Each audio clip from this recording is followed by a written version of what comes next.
우리가 오늘 로마서죠. 로마서인데 지난주에 제가 원죄론을 했잖아요. 그렇죠? 원죄론을 했는데 제 집사람하고 제가 물었어요. 원죄론 같은 소감이 어떠냐고 그랬더니 머리로 이해는 가는데 가슴으로 이게 딱 안 온다고 그러더라고요. 여러분도 그러나요? 여러분도 그러셨어요? 그래서 제가 아마 이게 사실 원죄론이 로마서 제가 보는 입장에서 그래요. 여러분들하고는 좀 다른 시각인데 로마서 전체를 통틀어서 제일 어려운 본문은 9장이에요. 9장이 애정론인데 그 문자에서 그러면 굉장히 위험하고 안 맞아요. 우선 성경 전체 갖고요. 그래서 그거를 미래서 지금 작업을 하기 위해서도 그렇고 여러분한테 제가 자주 이렇게 여러 어떤 그 툴을 얘기하고 있는 중이고요. 두 번째 어려운 본문이 어딘가 하면 지난주에 했던 원죄론이에요. 근데 원죄론이 의외로 이게 개념이 사실은 잘 안 잡혀 있어요. 저도 신학을 할 당시에 이거를 제대로 못 잡고 고민만 하다 사실 나온 사람입니다. 나왔고 로마서 이렇게 공부를 하면서 정리를 처음 한 거고요. 그 원죄론의 큰 툴은 그거예요.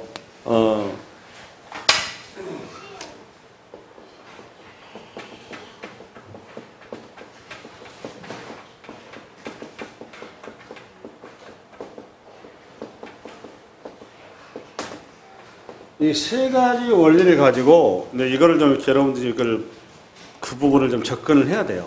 근데 여러분들이 제일 어려운 게 뭐였는가 하면, 이 시간의 현재성이 있을 거예요. 금방 안 들어왔을 거예요. 왜냐하면 여러분이 실제로 살고 있는 건 물질적인 시공간이라고 하는 툴 속에 있다 보니까 시간의 현재성이라는 그 원리가 쉽게 안 받아들여졌을 거라고 저는 봐요. 근데 그럼에도 불구하고 이 부분을 뛰어넘어 가져야 됩니다.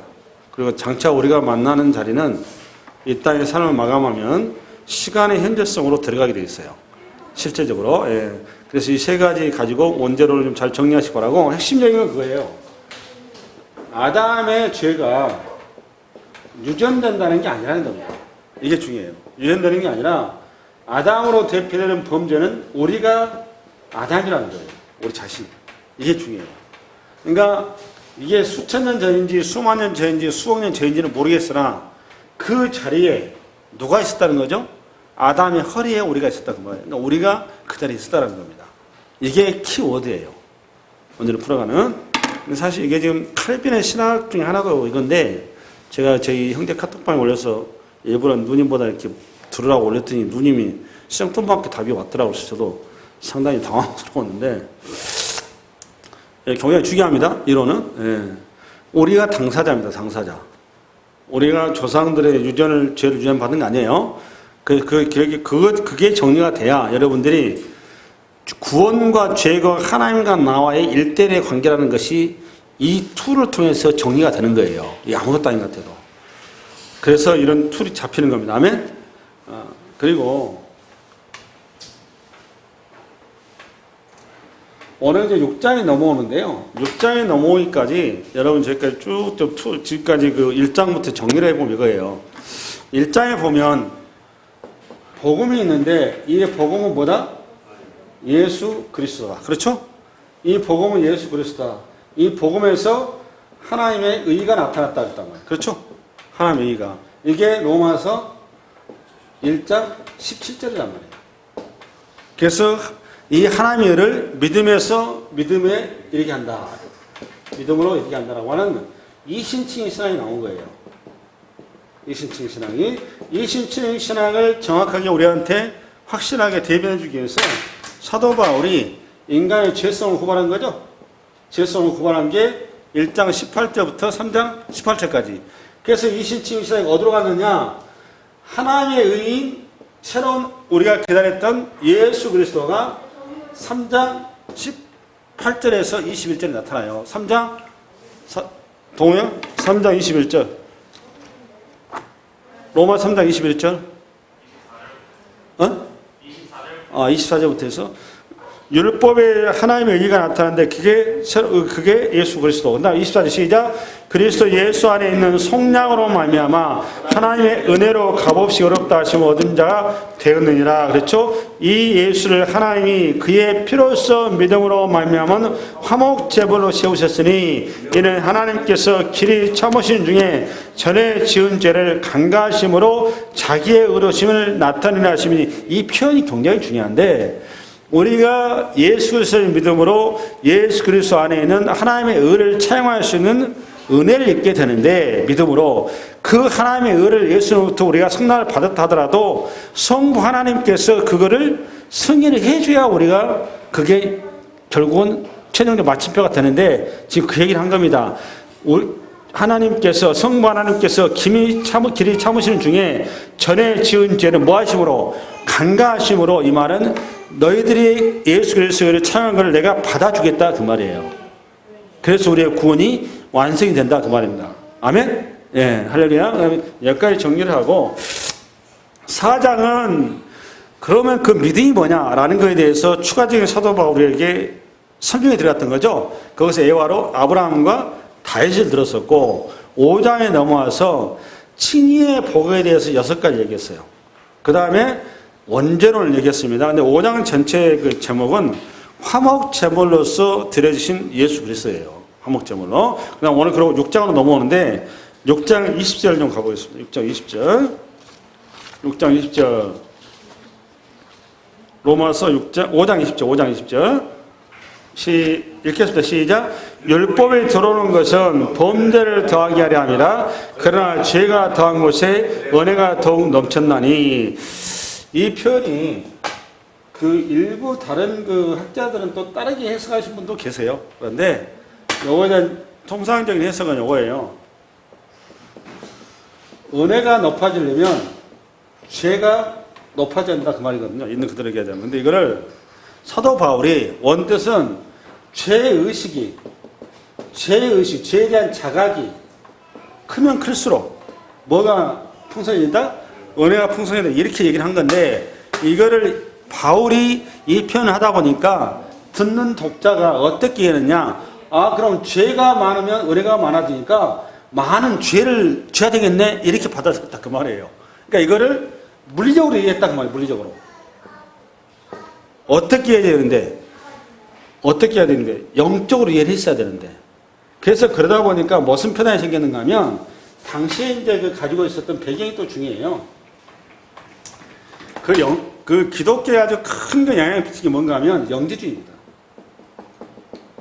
영지주의가 그 이원론의 그 대표적인 체험으로 정했는데, 성과 속을 이원화 시켜버렸어요. 이게 이제 헬레니즘인데요. 성스러운 영역과, 영적인 영역과 육적인 영역을 구분을 해서, 요거는 홀리한 부분이 있다, 요거는 특별한 영역이고, 요거는 인간 세계 때문에 더러운 영역이다. 그래서 육체를 그냥 막 가다 쓰는 경향이 있다. 그러니까 우리의 구원은 영육의 구원 받은 게 아니라 영혼에 관한 것이 육에 관한 건 아니다. 이렇게 얘기했다 그 말이에요. 그래서 오늘 사도 바울의 이 신하고 맞물려가지고 우리가 은혜로 구원 받으니까 우리의 뭐 마음대로 해도 되는, 이렇게 돼버린 거예요. 그러니까 이게 두 가지로 흘러요. 이게 육체의 쾌락주의로 흐르는가 하면, 하나는 육체를 학대해서 금욕주의로 간단 말이에요. 이 극단주의로 흘러가 버렸어요. 그런 폐단을 가져와요. 근데 사실 이신치 신학이 가장 우리 그 교회에 큰 폐단을 일으킨 게 뭔가 하면 행위 무용론입니다. 행위 무용론. 그걸로 인해서 의외로 큰 파장을 일으켰어요. 그런데 이것 때문에 형식과 내용을 가지고 여러 번 제가 설계했었죠? 예. 형식과 내용은 분리해서 갈 수 있다 없다? 아니라는 거예요. 사도가 그런 얘기 한 게 아니에요. 오늘 그래서 이것과 말문에서 오늘 6장의 내용이 나온 거예요. 6장을 한번 들어가 볼까요? 6장 1절 시작. 그런즉 우리가 무슨 말을 하리요? 은혜를 더하게 하려고 죄에 가하게 돼. 이 말이 그 말이란 말이죠. 예, 2절 시작. 그럴 수 없느니라. 그럴 수 없다 그 말이에요. 그렇죠? 죄에 대하여 죽은 우리가 어찌 그 가운데 더 살리요? 그러니까 우리가 은혜 많이 받게 하기 위해서 죄에 더 가한다고 해서 은혜가 더 풍성한 게 아니다 그 말이에요. 지금 그런 무리를 얘기한 게 아니다 그 말이에요. 오히려 우리가 이제는 부름받은 자로서 칭의를 얻은 자로서 이제는 더 성스러운 길로 가야 된다 그 말이에요. 그게 그 성스러운 길로 가는 것, 그걸 성화 그러는 거거든요. 오늘 제목이 성화의 길인데, 이 성화의 길을 가야 되는 우리 성도의 정체성과 방식에 대해서 사도 바울 6장에 세 가지 애화를 들어서 얘기를 하고 있어요. 세 가지 애화를 들어서. 그 첫 번째 애화가 3절 4절입니다. 3절 4절 시작. 무릇 그리스도 예수와 합하여 세례를 받은 우리는 그의 죽으심과 합하여 세례를 받은 줄을 알지 못하느냐. 그러므로 우리가 그의 죽으심과 합하여 세례를 받음으로 그와 함께 장사되었나니 아버지 영광으로 말미암아 그리스도를 죽은 자 가운데서 살리심과 같이 우리로 또한 새 생명 가운데서 행하게 하려 함이라. 첫 번째 비유가 뭡니까? 세례죠. 세례입니다. 세례. 성화의 길을 감에 있어서 우리가 왜 그 길을 가야 되느냐? 우리는 세례받은 자라는 겁니다. 세례받은 자. 그럼 세례가 무슨 의미냐라는 거죠. 세례라고 하는 것은 크게 두 가지예요. 신학적으로는 시스템입니다. 첫 번째는. 두 번째는 연합이에요. 연합인데 이건 죄 시스템이죠. 죄 시스템이고 동시에 우리의 과거는 물리적으로 아니면 영적으로는 죽은 거예요. 죽음입니다. 죽음. 과거가 죽은 거예요. 연합이다 그 말은 새롭게 우리가 부활한 거예요. 부활해서 어떻게 되는 거죠? 예수 그리스도와 하나가 되는 겁니다.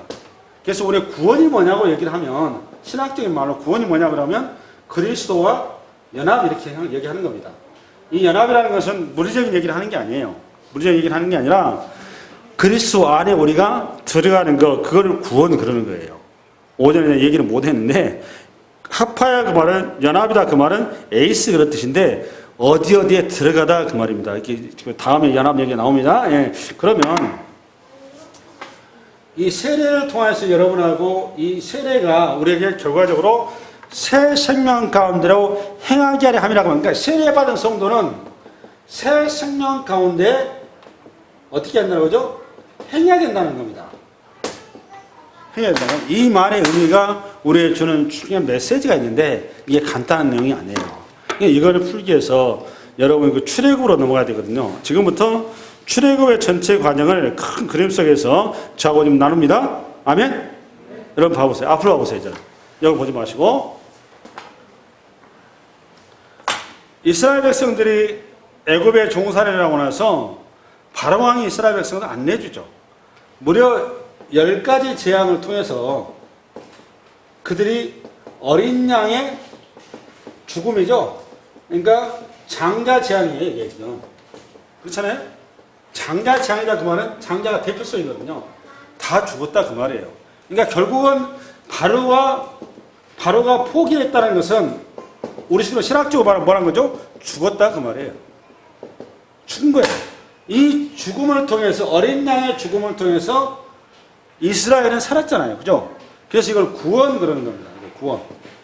이 구원의 과정을 통해서 그들이 이제 약속의 땅 가나안을 향하게 되는데, 약속의 땅 가나안 가는 길이 쉽지 않았어요.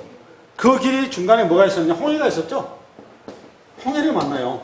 가는 길이 내가 갈 수 있는 길이 아니더라고, 그 길이. 구원은 받았는데 그 길이 만만치 않아. 가다 보니까. 이거 뭐 간단히 구원한다, 저게 그냥 누르락 아니구나 라는 걸 첫 번째 이스라엘 백성들이 경험한 게 홍해 사건입니다. 이 홍해 사건을 사도 바울이 그때 당시에는 그게 무슨 의미인지는 몰랐는데 신약에 들어와가지고 예수님을 만나게 되고 성령의 은혜를 입고 보니까 그게 신학적으로 정리가 됐어요. 그 정리한 게 고린도전서 10장 1절 2절입니다. 한번 읽어볼까요? 고린도전서 10장 1절 2절. 고린도전서 10장 1절 2절. 여기 빨리 찾아보십시오. PP가 안 된답니다. 고린도전서 10장 1절 2절.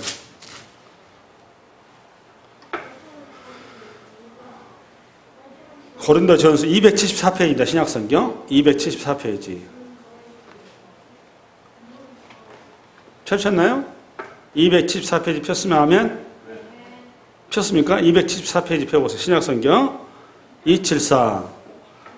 우리가 한번 같이 읽어보시죠. 시작. 형제들아, 나는 너희가 알지 못하기를 원치 아니하노니 우리 조상들이 다 구름 아래에 있고 바다 가운데로 지나며 모세에게 속하여 다 구름과 바다에서 세례를 받고. 다시 한번 읽어볼까요? 시작. 형제들아, 나는 너희가 알지 못하기를 원하지 아니하노니 우리 조상들이 다 구름 아래에 있고 바다 가운데로 지나며 모세에게 속하여 다 구름과 바다에서 세례를 받고.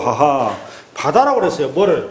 홍해를 지금 뭐라고 했어요, 여러분? 성경에서 이거 바다랍니다.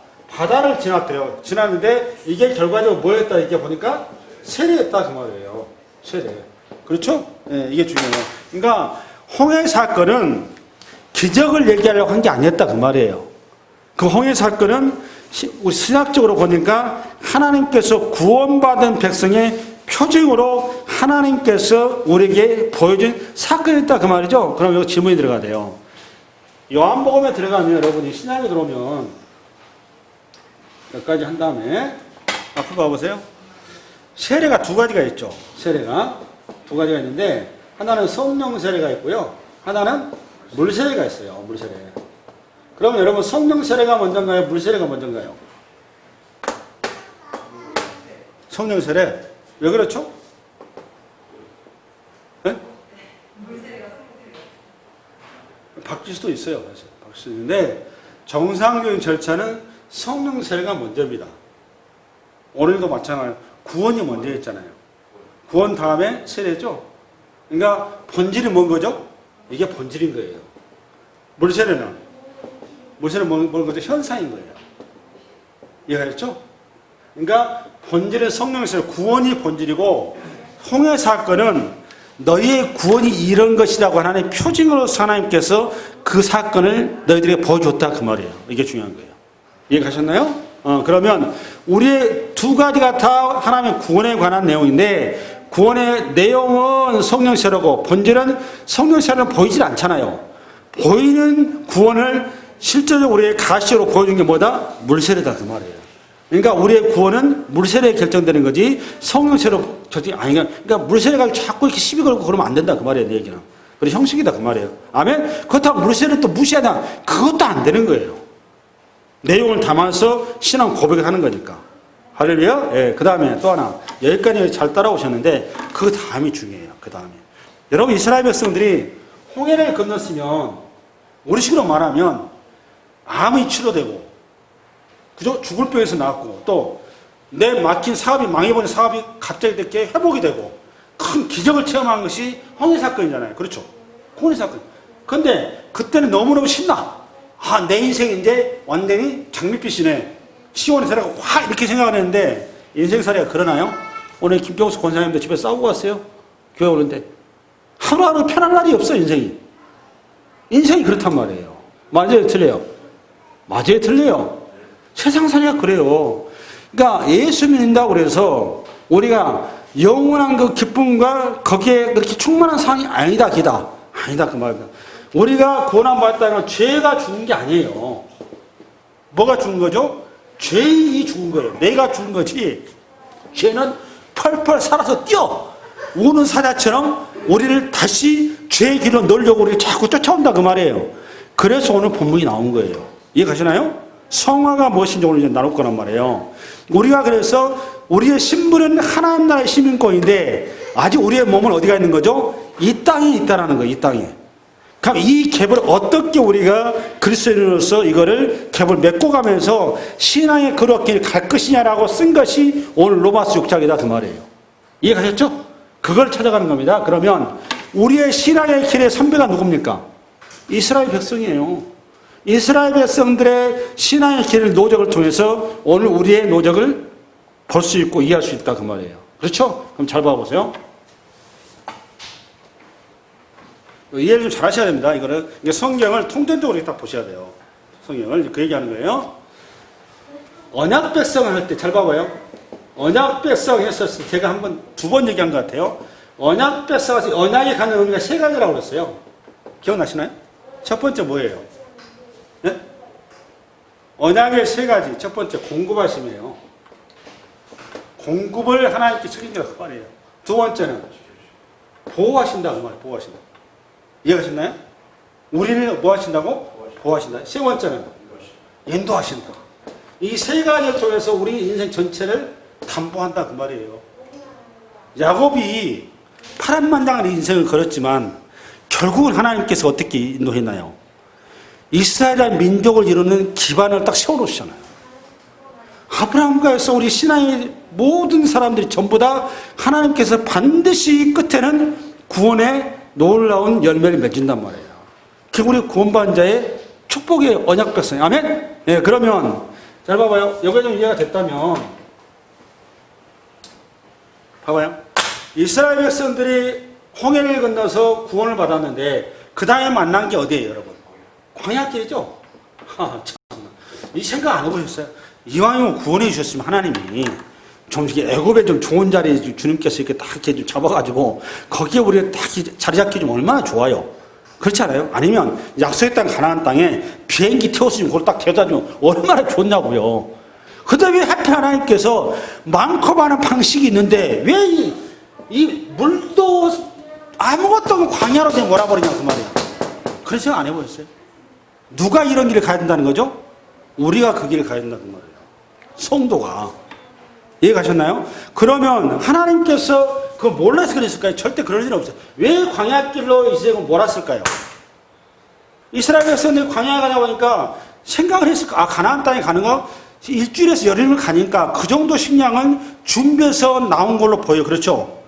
광야에 들어갔는데 열흘을 지나버린 거란 말이에요. 그러니까 뭐가 없습니까? 먹을 게 없어요. 먹을 것도 먹을 건데 때끝에 걷다 보니까 물도 없어. 기가 막힌 거죠. 그냥 상식적으로 여러분 도를 안 되게 생겼습니까? 야, 죽이려면 차라리 애굽 땅에 죽일 것이 뭐하러 여기까지 데리고 왔느냐. 당연히 불편이 나온단 말이에요. 우리의 신앙이 그렇다는 말이에요. 하나님이 살아계시다면 도대체 내 인생이 왜 이럴까? 왜 내가 이렇게 꼬일까? 왜 먹을 것이 마땅치를 않고 왜 내가 이렇게 때 앞에서 이게 고생해야 되나? 개고생해야 되나? 얘네가 들었단 말이에요. 맞죠? 그 과정을 통해서 하나님 의도가 있다고 말이에요. 무슨 의도죠? 여기에서 이스라엘 백성들 전혀 기억하지 생각지도 못한 뭘 주셨습니까? 만나를 주셨어요. 만나를. 또 반성해서 물이 나오겠단 말이에요. 맞죠? 이 만나가 신명기 8장 3절에 뭐였습니까? 너희를 광야에서 너희들에게 만나를 주신 것은 너희에게 뭘로 살게 하려고? 먹는 것이 빵 문제가 아니라 말씀으로 살게 하는 거라고 했잖아요. 이해가셨나요? 말씀으로 사는 것을 가르치기 위해서 이 광야길 너희들 인도했다 지금 그 얘기한 거잖아요. 이 만나가 요한복음에 오니까 뭐였습니까, 여러분? 예수였죠, 예수. 이 만나가 뭐였다고, 여러분? 예수였어요. 또 물은 뭐였습니까? 요한복음에 와보니까 예수님이었어요. 나를 마시는 자는 영원히 목마르지 않는다. 결국 이 사건을 통해서 주님께서, 하나님께서 광야길 인도한 첫 번째 목적이 뭡니까, 여러분? 네? 예수로 만족하고 예수로 나에게 충분한 고백을 요구했다 그 말이에요. 그게 성도의 첫 번째 세례받은 자의 길이다 그 말이에요. 지금 그 얘기 한 겁니다, 사도 바울이. 이해가시나요? 아멘? 두 번째, 여러분 출애굽기 17장을 빨리 열어보세요. 이게 로마서가 여러분 간단한 책이 아니에요. 굉장히 어려운 책입니다. 출애굽기 17장 열으세요.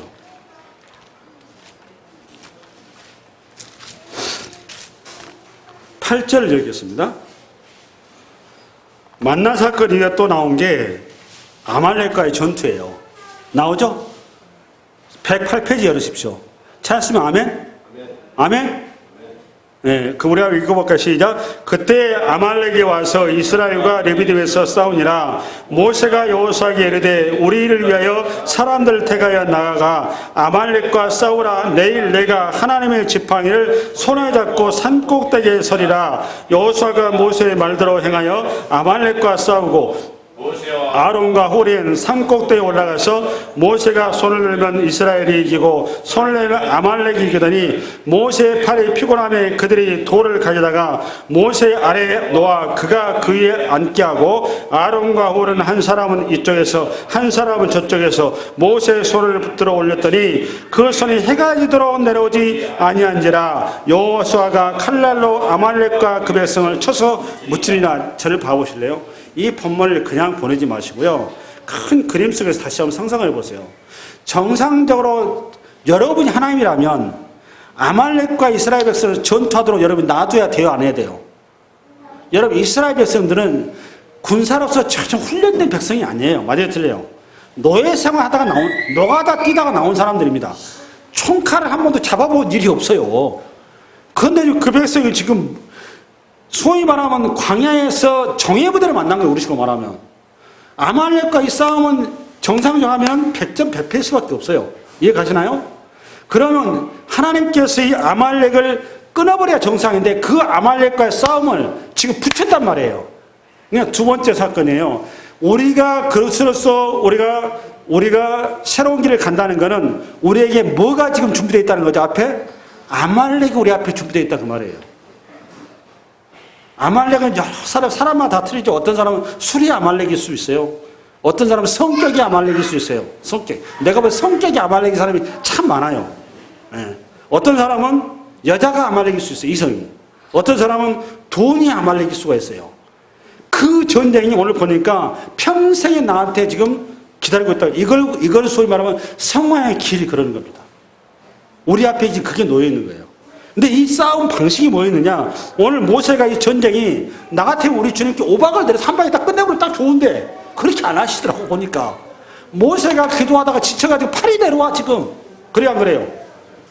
그러니까 팔이 내려온다고 말하면 누군가의 도움이 필요하다 그 말이죠. 그래 안 그래요? 그러니까 우리 신앙생활에 뭐가 필요하다? 중보자가 필요하다고 말. 그래서 교회 공동체가 되게 중요한 거예요. 내 옆에 누가 중요하다? 신앙의 공동체, 신앙의 동지가 정말로 필요한 겁니다. 그걸 얘기한 거예요. 교회의 교회론을 보여주는 겁니다. 그렇죠? 그러면서 잘 봐봐요. 이런 아말렉과의 싸움에 있어서 기도만 하고 있으면 되냐 그 말이에요. 또 아니란 말이에요. 지금 보니까 기도하고 또 뭘 해야 되는 거죠? 직접 싸워야 되는 거예요. 그러니까 한 손에 뭘 들고 총칼을 들고 한 손에는 말씀을 들고 이 길을 가야 된다 그 말이에요. 가는데 언제까지? 24시간 365일 평생을 그 길을 간다 그 말이에요. 그게 구원받은 백성의 새 생명 가운데 행하는 길이다 그 말이에요. 아멘? 아멘? 고달픈가요? 고달플 거 없습니다. 더 중요한 약속이 있어요. 그 다음에 우리 14절 시작. 여호와께서 모세에게 이르시되 이것을 책에 기록하여 기념하게 하여 여호수아의 길에 외워 들리라. 내가 아말렉을 없이 하여 철하에서 기억도 못하게 하리라. 모세가 제단을 쌓고 그의 이름을 여호와 니시라 하고 이르되 여호와께서 맹세하기를 여호와가 아말렉과 더불어 대대에 싸우려 하셨다. 하하. 나는 죽도록 기도하고 한 손에는 총칼 들고 한 손에 말씀 들고 이렇게 열심히 애타게 살았는데 나는 아말렉과 내가 싸운 줄 알았는데 내가 싸운 게 아니었네 보니까. 그렇죠? 누가 싸웠죠 보니까? 우리 주님이 싸우셨다고 주님이. 그러면 이 싸움은 승리가 담보된다 안 된다? 이기는 싸움이다 그 말이에요. 이미 승리를 보장해 놓고 저와 여러분을 하나님의 사람으로 하나님께서 세워가는 길이다 그 말이에요. 그게 세례받은 자가 새 생명 가운데 행하는 길이다 그 말이에요. 아멘? 이 사도 바울이 로마서 6장을 통해서 얘기하는 거예요. 할렐루야. 두 번째 비율은 로마서 6장 5절 6절입니다. 5절 6절. 5절 6절. 한번 볼까요? 5절 6절. 시작. 만일 우리가 그의 죽으심과 합하여 연합한 자가 되었으면 또한 그의 부활과 같은 모양으로 연합한 자가 되리라. 우리가 알거니와 우리의 옛사람이 예수와 함께 십자가에 못 박힌 것은 죄의 몸이 죽어 다시는 우리가 죄에게 종노릇하지 아니하매니. 이 두 번째 비유는 뭘 쓰는가 하면 연합의 비유죠. 무슨 비유요? 우리 성도를 사도 바울은 연합이라는 거예요. 연합. 누구와 연합인 겁니까? 그리스도와 연합이다 그 말이다. 그런 존재다 그 말이에요. 이 연합한 백성들의 가면 요걸 잘 여러분이 이해하기 좋은 게 어딘가 하면 요한복음 15장을 빨리 열어보세요. 요한복음 15장. 요한복음 15장 열으십시오.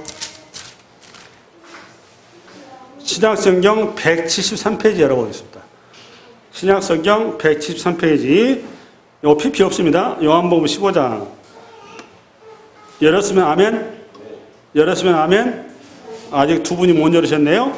요한복음 15장 173페이지입니다. 열렸으면 아멘? 아멘? 네, 박사님 열으셨나요? 네, 그럼 우리 그 타이틀이 뭐라고 되어 있나요? 나는 포도나무요 너희는 가지라. 전형적인 연합의 애와입니다. 전형적인 우리가 이런 관계라는 거예요. 한번 이걸 하겠습니다. 시작. 나는 포도나무요 내 아버지는 농부라. 물은 내게 붙어 있어 열매를 맺지 아니하는 가지는 아버지께서 그것을 제거해 버리시고 물을 열매를 맺는 가지는 더 열매를 맺게 하려 하여 그것을 깨끗하게 하시느니라. 잠깐만, 이 깨끗하게 하시느냐 이 말은 무슨 말인가 하면 우리를 거룩하게 하셨다 그 말이에요. 거룩하지 않는 부정한 것을 제했다 그 말입니다. 이해가셨죠? 예, 이해가십니까? 깨끗하게 하셨다 뭔 말이라고 여러분? 거룩하게 하셨다. 세상의 죄악들을 제거했다 그 말이에요. 우리를 이렇게 표현한 거예요. 3절 시작. 너희는 내가 일러준 말로 이미 깨끗해졌으니 내 안에 거하라. 나도 너희 안에 거하니라. 가지가 포도나무에 붙어있지 않냐면 스스로 열매를 맺을 수 없음 같이 너희도 내 안에 있지 않냐면 그러하리라. 나는 포도나무요 너희는 가지라. 그가 내 안에 내가 그 안에 거하면 사람이 열매를 많이 맺나니 나를 떠나서는 너희가 아무것도 할 수 없음이라. 여기까지. 앞을 봐보세요. 연합의 원리입니다. 연합의 원리. 여기 농부가 누굽니까? 성부 하나님이죠? 이게 중요해요. 성부 하나님. 그 다음에 포도나무는 누굽니까? 예수 그리스도죠? 그 다음에 포도나무에 가지가 있어요. 가지는 누굽니까? 이거 성도입니다. 성도. 근데 표현이 참 재밌어요. 이 지금 농부이신 하나님이 농사를 지시는데 농사 지은 목적이 뭐예요? 보니까 목적 열매를 맺기 위해서 하는 거예요. 열매를 맺으려고 하는 거예요. 그렇죠? 이 열매를 맺는 방식이 참 독특해요. 포도나무에 가지가 붙어있게 해서 열매를 맺는데 결국 열매는 어디에 맺히는가요? 포도의 나무에 맺히는 게 아니에요. 그죠? 가지에 맺히는 겁니다. 열매가. 그렇죠? 그러니까 결국은 예수님께 열매를 맺힌 게 아니라 누구한테 맺힌다는 겁니까? 우리한테 맺힌다 그 말이에요. 우리한테. 이해 가셨나요? 그러면 우리가 열매를 맺으려면 이 가지가 열매를 맺는 유일한 방식이 뭐밖에 없어요? 여러분 가지가 열매를 맺으려면 어떻게 해야 되겠어요? 여러분 유일한 방식 딱 한 가지밖에 없어요. 뭐예요? 그게 보니까 예? 예? 예? 그렇죠. 포도나무에 그냥 붙어 있어야 되는 거예요. 이게 가지가 할 일은 포도나무에 붙어 있는 거예요. 바람이 부나 비가 오나 뭐 날이 굳으나 젖으나 어떤 상황과 환경 가운데서 모든 걸 제껴두고 무작정 어디에 붙어 있어야 되는 거죠? 포도나무에 붙어 있어야 되는 거예요. 이건 누구의 몫인 거죠? 본인 몫인 거예요. 본인 몫. 이걸 자유의지 그러는 겁니다. 이해 가셨나요? 그래야만이 포도나무 열매를 맺는데 오늘 본문에 봐보면 목적이 농부와 하나님 아버지의 목적은 열매를 맺는 거란 말이에요. 열매를 맺는데 무슨 열매? 포도나무 열매를 맺어야 되는 겁니다. 감나무 열매를 맺으면 안 되는 거예요. 그렇죠? 포도나무 열매가 오늘 비유인데 뒤에 가보면 그 열매의 하이라이트가 뭐냐? 사랑이에요. 사랑. 한번 뒤에 보겠습니다. 우리 7절 시작. 너희가 내 안에 거하고 내 말이 너희 안에 거하면 무엇이든지 원하는 대로 구하라. 그리하면 이루리라. 너희가 열매를 많이 맺으면 내 아버지께서 영광을 받으실 것이요 너희는 내 제자가 되리라. 아버지께서 나를 사랑하신 것 같이 나도 너희를 사랑하였으니 나의 사랑 안에 거하라. 내 아버지의 계명을 지켜 그의 사랑 안에 거하는 것 같이 너희도 내 계명을 지키면 내 사랑 안에 거하라. 이 사랑을 설명하기 위해서 이 포도나무 비유를 얘기한 거예요. 사랑의 열매를 얘기하기 위해서. 그 다음에 11절 시작. 내가 이것을 너에게 이르면 내 기쁨이 너희 안에 있어 너희 기쁨을 충만하게 하려 함이라. 12절이 중요합니다. 시작. 내 계명은 곧 내가 너희를 사랑한 것 같이 너희도 서로 사랑하는 이것이니라. 사람이 친구를 위하여 자기 목숨을 버리면 이보다 더 큰 사랑이 없나니. 앞을 봐보세요. 앞을 봐보세요. 아하, 오늘 우리 주님께서 하신 말씀은 포도나무에 당신을 통해서 가지가 붙어있으면 이 가지한테 열매가 맺히는데 이 열매가 무슨 열매라고 여러분? 사랑의 열매죠. 사랑의 열매. 이 사랑의 열매가 왜 사랑의 열매가 되냐? 이 포도나무는 다른 말로 지금으로 말하면 2000년 전에 예수님께서 죽신 오셨으니까 예수님이지만 지금은 이 포도나무가 누굽니까 여러분? 지금은 이 포도나무가 누구냐고. 지금 현재는 예수님 없잖아요. 지금 누구예요 지금 포도나무가? 성령이죠. 성령. 우리가 성령에 붙어있으면 무슨 열매를 맺을까요? 사랑의 열매죠. 그게 잘 쓰는 게 갈라디아서 5장 23절이에요. 한번 봐보겠습니다. 갈라디아서 5장 시작. 우리 성령의 열매는 사랑과 희락과 화평과 오래참과 자비와 양성과 충성과 온유와 절제. 잠깐 앞으로 봐요. 이게 소위 말하면 성령의 9가지 열매죠. 근데 이걸 원어를 들어가면 어떻게 생기는가 하면 성령의 열매들은 이렇게 나와야 맞잖아요. 그래 안 그래? 다시 한번 9가지니까 성령의 열매들은하고 복수가 맞는 거죠. 근데 여기 원문은 단수예요. 그럼 뭐가 좀 잘못된 거잖아 지금. 9가지가 아니라는 소리잖아 지금. 완전히 틀려요. 다시 한번 성령의 열매들은 하면 말이 된다고. 그런데 원문 그대로 가면 성령의 열매는 단수라고. 그러면 9가지 아니라는 거야 열매가. 맞죠? 몇 가지 열매죠 그러면? 한 가지 열매. 그럼 한 가지 열매가 무슨 열매일까요? 사랑의 열매입니다. 9가지 맛을 내는 사랑의 열매다 그 말이에요. 이해 가셨나요? 그러면 결국은 성령의 열매는 핵심이 뭐다? 그렇습니다. 사랑의 열매입니다. 그러고 우리 주님께서 13절 이렇게 얘기합니다. 사람의 충고를 위하여 자기 목숨을 버리면 이보다 더 큰 사랑이 없네. 이거 지금 누구 얘기하는 겁니까 지금 얘기가? 그렇습니다. 예수님 십자가 사건을 이렇게 지금 예화를 통해서 한 거예요. 우리가 그런 은혜를 입었다 그 말입니다. 성화의 길이 그 길이다 그 말이에요. 아멘? 그리스도의 연합을 통해서 무슨 열매를 맺어야 된다? 사랑의 열매를 맺어야 된다 그 말이에요. 할렐루야. 세 번째 비유는 로마서 6장 다시 갑니다. 로마서 6장 7절부터 9절이 되겠어요. 이해 잘 가시죠? 7절부터 6장 7, 8, 9 시작. 이는 죽은 자가 죄에서 벗어나 의롭다 하심을 얻었음이라. 만일 우리가 그리스도와 함께 죽었으면 또한 그와 함께 살 줄을 믿노니 이는 그리스도께서 죽은 자 가운데 살아나셨음에 다시 죽지 아니하고 사망이 다시 그를 주장하지 못할 줄을 알미라. 이게 다시가 중요합니다. 다시 죽는 게 아니에요. 한 번으로 끝나는 거예요. 10절 시작. 그가 죽으시면 죄에 대하여 단번에 죽으시면 이게 중요해요. 일회성 단번. 그가 살아계시면 하나님께 대하여 살아계심이라. 할렐루야. 이거를 형사소송의 비유라고 그러는데 이걸 뭐라고 여러분? 형사소송의 비유래요.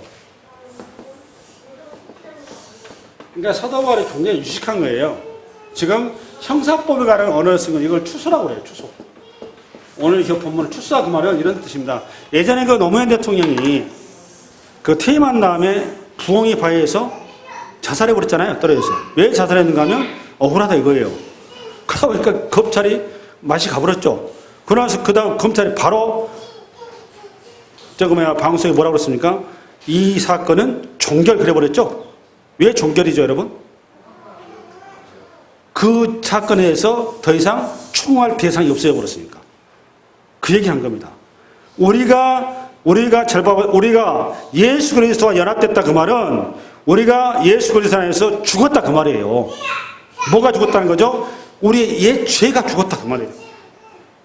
그래서 우리는 한 번의 사건이지 다시 우리 사는 게 아니다 그 말이에요. 예수 안에서 우리는 뭐 했다 여러분? 죽었다. 추서 똑같은 거. 이번에 박원순 사건도 그렇죠. 박원순이 자살해버렸잖아요. 자살하니까 바로 경찰에서 뭐라 했습니까? 이 사건 수사 종결 그래버린 거잖아요. 왜 그렇다고 여러분? 대상자가 없애버렸으니까.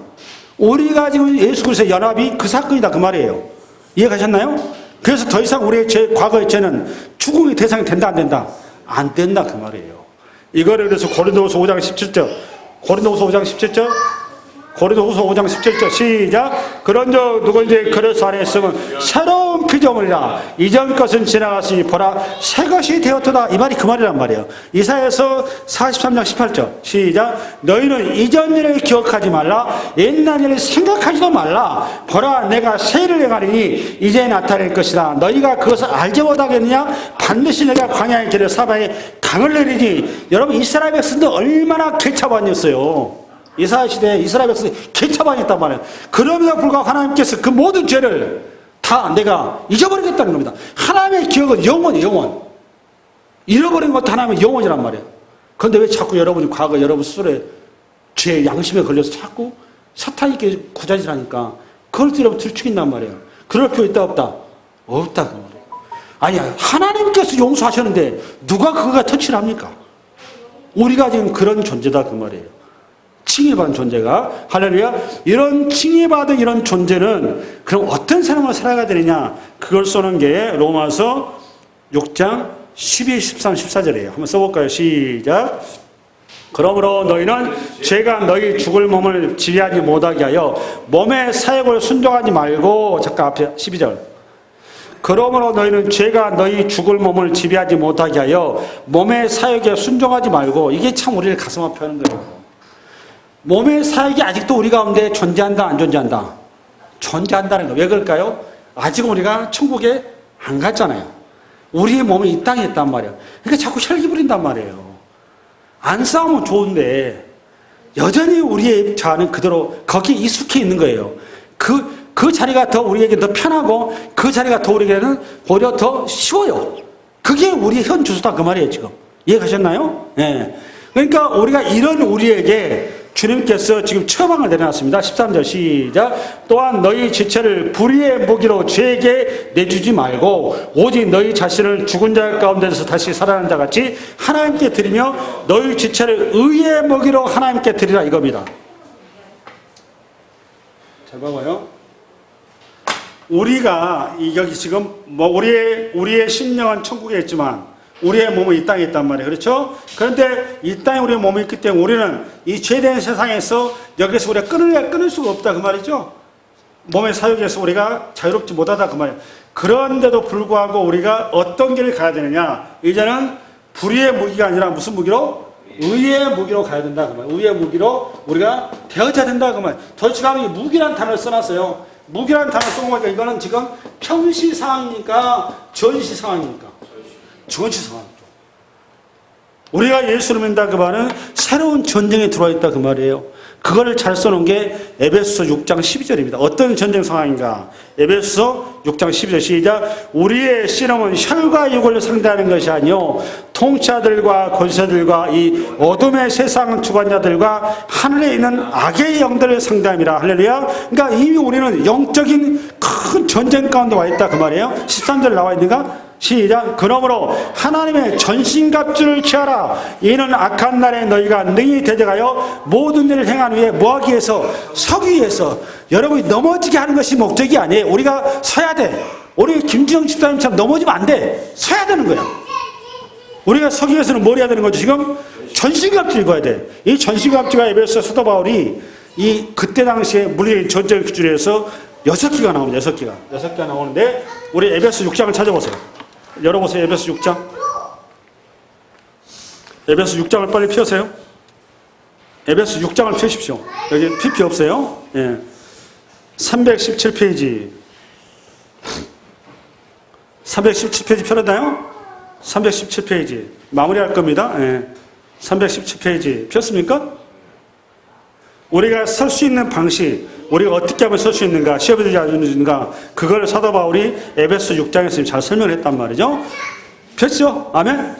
아멘? 폈으면 아멘. 지금부터 전신갑주를 지금 소개해야 되는데, 무기입니다. 전신갑주라는 게 무기예요. 무기가 소개되고, 의의 무기가 소개되는데, 14절 시작. 그런즉 서서 진리로 너희 허리띠를 띠고, 의의 호신경을 붙이고, 평안의 복음이 준비하는 신호를 신고, 모든 것 위에 믿음의 방패를 가지고, 이로써 능히 악한 자의 모든 불화살을 소멸하고, 구원의 투구와 성령의 검 곧 하나님 말씀을 가지라. 모든 기도와 간구를 하되 항상 성령 안에서 기도하고, 이를 위하여 깨어 구하기를 항상 힘쓰며 여러 성도를 위하여 구하라. 바로 이겁니다. 의의 무기가 이게 다 나와 있어요. 지금 의의 무기가 나와 있죠. 앞을 좀 봐보세요. 의의 무기가 이렇게 정리해놨어요. 전신갑주죠. 보니까 우리가 전신갑주로 무장을 해야 된대. 그렇죠? 여기에 보니까 다섯 개의 그 소위 말하면 무기가 지금 나와 있어요. 거기 여섯 개 무기가 맞죠? 맞아요, 안 맞아요? 그런데 여기 중에 다섯 개는 방어용입니다. 방어용. 무슨용? 방어용. 한 개는 공격용이에요. 공격용 무기가 하나 있어요. 거기에. 나머지 다 방어용인데 공격용 무기가 6장 17절 한번 읽겠습니다. 6장 17절 이게 중에 시작.